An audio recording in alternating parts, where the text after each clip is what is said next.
This photo was taken in 1908 in Tianjin. It was taken by the German Expeditionary Force and it was colorized by the photographer himself at the time. Today you can find the original picture in the archive of the AURIS Media Verlag in Germany.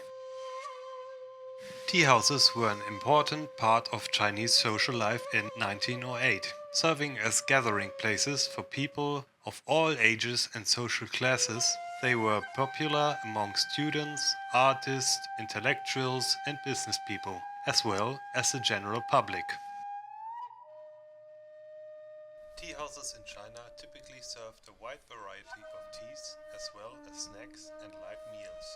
They were often decorated with ornate furnishings and artwork and provided a cozy and comfortable atmosphere for guests to relax and socialize.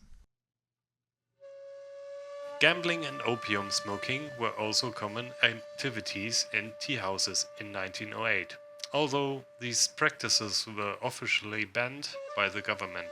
Despite the ban, some teahouses continued to offer these services in secret, leading to occasional police crackdowns. Teahouses played an important role in the development of Chinese culture and literature.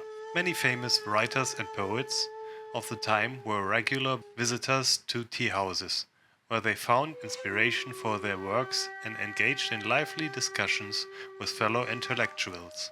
Teahouses were also popular settings for performances of traditional Chinese music and drama.